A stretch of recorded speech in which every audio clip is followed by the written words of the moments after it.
तो भाई लोग कूली का ट्रेलर आ गया है और इसके आने के बाद तरह तरह एलसीयू कनेक्ट करने की कोशिश की है और कुली का ट्रेलर आने के बाद से ही एलसीयू कुली का कनेक्शन के ऊपर फैन थ्योरी बनना शुरू हो गया। तो आज हम यही डिस्कस करेंगे कि कैसे इन दोनों का कनेक्शन होगा। क्या ये बस एक मसाला फिल्म है या फिर ये लोकेश कनगराज की शतरंज का सबसे बड़ा मोहरा है। आज वो 4 थ्योरी जो साबित करेंगे कि कुली एलसीयू का कनेक्शन है। पहली थ्योरी, एलसीयू का मिस्ट्री। कैथी में देखा नशे का जहर, कोकेन के ट्रक, अंडरवर्ल्ड का काला खेल। विक्रम में ये और गहरा हुआ, नशा और बच्चों के फॉर्मूले का घिनौना धंधा, रोलेक्स के साम्राज्य की असली ताकत। लेकिन कुली का ट्रेलर कुछ और कहता है। सोना, चमचमाता सोना, तस्करी के गुप्त रास्ते और एक नया अंडरवर्ल्ड। क्या है ये रिश्ता? एलसीयू में 2 साम्राज्य चल रहे हैं। एक है रोलेक्स का जो नशे के जरिए दुनिया को अपनी मुट्ठी में रखता है। दूसरा है कुली का जहां सोना नई ताकत है, नई सत्ता। ये 2 साम्राज्य नहीं, 2 विचारधाराएं हैं। नशा बनाम स्वर्ण, जहर बनाम शक्ति। कुली का सोने का धंधा शायद एलसीयू की रीढ़ है। क्या ये वही पुराना साम्राज्य है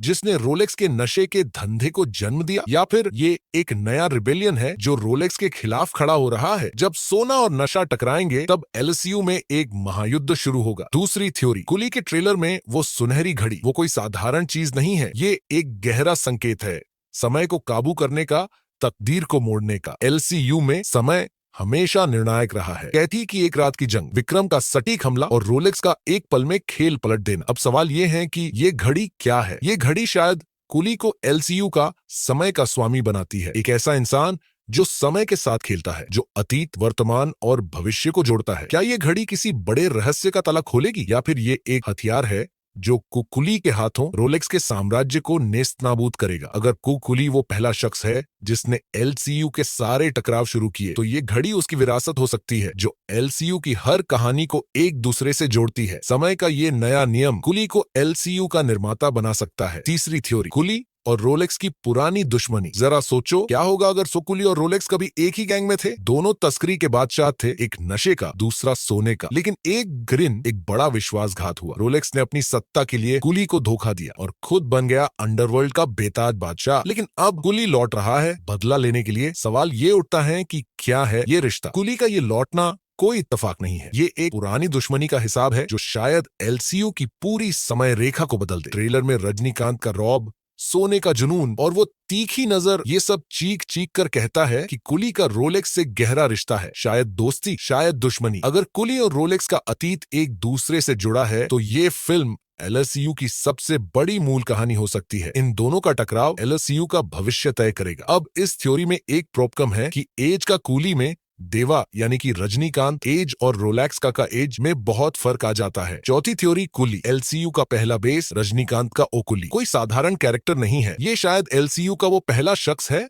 जिसने इस अंडरवर्ल्ड की नींव रखी। कैथी ने एलसीयू को पॉजिटिव गहराई दी, विक्रम ने उसे एक्शन का शिखर बनाया, लेकिन कुली ये शायद वो कहानी है जिसने सब कुछ शुरू किया। ये बेस क्या है? कुली का सोने का धंधा, उसकी घड़ी और उसका विद्रोह, ये सब एलसीयू के हर टकराव का मूल हो सकता है। शायद कुली वो मास्टरमाइंड है जिसने सोने और समय के साथ खेलकर रोलेक्स जैसे खलनायकों को जन्म दिया, या फिर वो एक नायक है जो अपने ही बनाए सिस्टम को तोड़ने आया है। एलसीयू की हर फिल्म एक स्तंभ है और कुली शायद वो पहला स्तंभ है जो सबको जोड़ता है। ये फिल्म न सिर्फ एलसीयू का अतीत खोलेगी बल्कि इसका भविष्य भी तय करेगी। तो भाइयों, ये कुली कोई नॉर्मल मसाला फिल्म नहीं है, ये एक छुपा हुआ तूफान है जो एलसीयू को हिला देगा। सोने की चमक, घड़ी की टिक टिक और रजनीकांत का रॉब। खैर ये सब एक थ्योरी है, ये हो भी सकता है और नहीं भी। बकी तो मूवी जब आएगी तब पता चलेगा। तुम्हें क्या लगता है नीचे कमेंट करके बताओ। और जब कुली और रोलेक्स का क्लैश होगा तो न सिर्फ सोना बरसेगा बल्कि एलसीयू की पूरी दुनिया बदल जाएगी। तैयार रहो क्योंकि ये कहानी अभी शुरू हुई है।